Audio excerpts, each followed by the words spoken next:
Hi everyone, my name is Charlotte and I'm currently studying a Bachelor of Clinical Exercise Physiology at the University of New England. I'm completing this presentation as part of my assessment for Exercise 335, Motor Control and Human Development, which is coordinated by Dr. Dominic McNeil. The topic of my presentation is a laboratory activity based on fatigue and performance. The purpose of this lab was to examine the effects of physical fatigue on the performance of a motor skill. The relationship between fatigue and motor performance has been widely researched, as fatigue is an element that has significant influence over an individual's motor control and skill development. The force-generating capacity of a working skeletal muscle will progressively decline as fatigue is developed. This can be a result of a peripheral factor involving impairment of the working muscle, but also a central factor involving the central nervous system.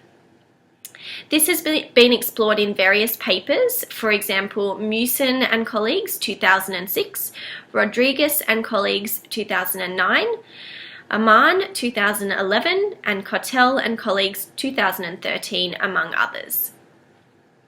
Research on this topic seems to be mixed, with some studies identifying a deficit in performance under fatigue conditions, whereas other studies identifying little to no effect, or that fatigue can even enhance performance or learning.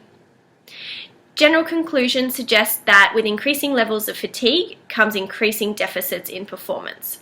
However, some argue that low to moderate fatigue may improve performance in relation to learning and decision making. Other research has suggested that there is an ideal state of arousal that promotes the best performance, as in Easterbrook's Q2 utilization theory. The method of this lab consisted of a throwing task interspersed with fatiguing physical activity. The throwing task involved throwing a small beanbag at an archery target that was placed on the floor about 4 meters in front of the participant. The fatiguing physical activity consisted of 2 minutes and 10 seconds of step exercise using a fitness step. Participants completed this lab in pairs, with both partners performing both protocols, fatigued and controlled. This was done in a counterbalance order, so that one partner would perform the throwing task under fatigued and then controlled conditions, and then the other partner would perform the throwing task under controlled and then fatigued conditions. In both conditions, participants completed 10 blocks of 10 trial throws, interspersed with either the 2 minutes and 10 seconds of activity or rest. All 10 trials were performed one after the other, with little to no rest for the participants doing the fatiguing physical activity. Participants performing the step exercise were encouraged to do as many steps as possible in the time, and were encouraged to complete the throwing task as soon as the exercise bout had finished. Participants' data that was recorded included fatigue trial throw scores, rested trial throw scores, number of steps completed for each trial of the fatigue condition, as well as whether the participant did the control trial first or the fatigue trial. Results were graphed and analysed. Our study results indicated that there was a linear increase in performance seen in both the control and fatigue trials as the experiment progressed, indicating learning and practice effects on the participants under both conditions. Average scores from each trial were graphed, showing that lower scores were recorded during each of the 10 fatigue trials, highlighted in blue, compared to the 10 control trials, highlighted in red. There was a linear progression shown in both conditions. However, higher scores were recorded during the control trial, suggesting that there was higher accuracy and greater improvement of performance in the absence of fatigue. When comparing average number of steps taken per trial with average fatigue scores, we can see that while number of steps taken generally progressively decreased as participants fatigued, accuracy scores progressively increased as the trials went on. This could bring into question the idea of whether fatigue intensity has an effect on accuracy scores, and suggests that with a low to moderate level intensity of fatiguing physical activity comes improved accuracy as well as signs of learning. Studies around fatigue and motor performance have shown that exercise-induced fatigue may actually be beneficial in terms of speed of decision making, but may be detrimental in terms of skill and accuracy. A study done by Thompson and colleagues in 2009 identified that elite ball players prioritize speed of decision making over accuracy when they're in a state of physical exhaustion. Speed discrimination was assessed on the basis of decision-making time and error rate in relation to a computer-generated image of a square moving across a sagittal axis of a computer screen. Their results showed a decrease in accuracy post-physical activity, although displayed an increase in decision-making time. It was noted that task specificity may affect the accuracy of responses, and that tasks that have a greater meaning to the athlete may provide a basis for better attentional focus or arousal control in cognitive performance under fatigued conditions. In this study, as with our lab setup, the task was not one directly related to a sport of interest and may not have held much meaning to the participants. Results of this study corresponded with Easterbrook's cue to utilization theory, where it is thought that there is an ideal state of arousal which promotes the best motor performance. This theory, also known as the inverted U theory or the law of performance and arousal, explains that during a medium state of arousal, there is increased attentional interest from the participant, who is then able to produce a better performance. This increase in performance is related to improved selective attention, with the participant's perceptual field adjusting to the ideal width. During a very low state of arousal, we see impaired performance due to low interest or effort. The participant's concentration is not focused, and they experience an overload of information input, inhibiting their selective attention. During a very high state of arousal, we also see impaired performance, this time due to high anxiety, hypervigilance, and panic, which sets in and the participant's perception field narrows excessively.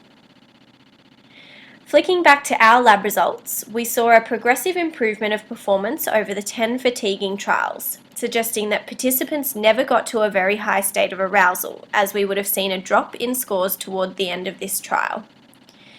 This could suggest that even though our participants were fatiguing continuously over the experiment, their state of arousal was in that medium spectrum, as we still recorded performance improvements and evidence of learning. Interestingly, the study done by Thompson and colleagues compared decision-making time and error rate under fatigue conditions between soccer, basketball, and volleyball players. Their results showed that the soccer players recorded the best results of both accuracy and reaction time in a fatigue state. It was suggested that adaptation is definitely possible to maintain attentional focus of the cognitive elements of their sport under a fatigued condition. These statements were backed up by previous studies done by Williams and Ford in 2008. A limitation identified in our lab study design related to adaptation under fatigue conditions. This was that our participants' previous training history and skill development was not recorded. Therefore, we could have had participants who had been training for accuracy under fatigue, as well as participants who hadn't, which would compromise our results. Even though we saw a decrement in accuracy averages, these results may have been different using a cohort of participants who were either all highly trained or all not. Lyons and colleagues presented a study in 2013 looking at the effects of both moderate and high-intensity fatigue on ground stroke accuracy in tennis. As well as comparing moderate and high-intensity fatigue, they compared responses from expert and novice players. Their results highlighted that there was a significant effect on accuracy regardless of expertise. However, the expert players maintained better ground stroke accuracy across all conditions in comparison to the novice players. This ties in with the theory that mentioned before that adaptation can occur in elite athletes to minimize the effects of fatigue. Their results also stated that ground stroke accuracy under moderate levels of fatigue was equivalent to that at rest, suggesting that the moderate fatigue trial placed them in the ideal state of arousal to elicit improved performance. A study done by Royal and colleagues in 2006 looked at the effects of fatigue on decision-making and shooting skill performance in water polo players. They too reported that decision-making was improved under fatigue conditions, although they highlighted that accuracy and speed of the thrown ball remained the same. It was the throwing technique that was the factor reported to have declined between control and fatigue trials. It should be noted that in this study, they used participants who were junior elite athletes, which could be the reason that their speed and accuracy of throw was maintained under the fatigue conditions. Adaptation would have occurred through previous training so that their skill level during games wasn't compromised.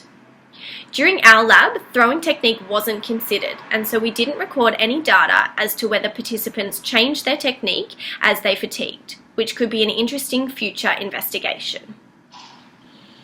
In conclusion, our lab results highlighted that there was an effect on performance and accuracy of a motor skill performed under physically fatigued conditions.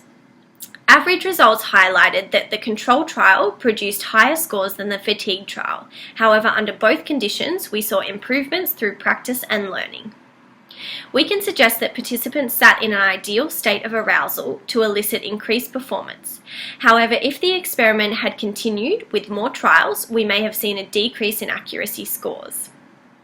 A couple of limitations to our study that were identified included the fact that we didn't record previous training history of the participants, so may have had a mix of beginner, novice and elite athletes, and also that we didn't take throwing technique changes into account. This information could have been useful to break our participants into novice and elite groups to see difference in adaptation of fatigue. We can conclude that fatigue can have different effects on different components of skill performance, including decision-making, speed and accuracy, and technique, and can either decrease, enhance, or not affect performance or learning depending on the level of fatigue experienced.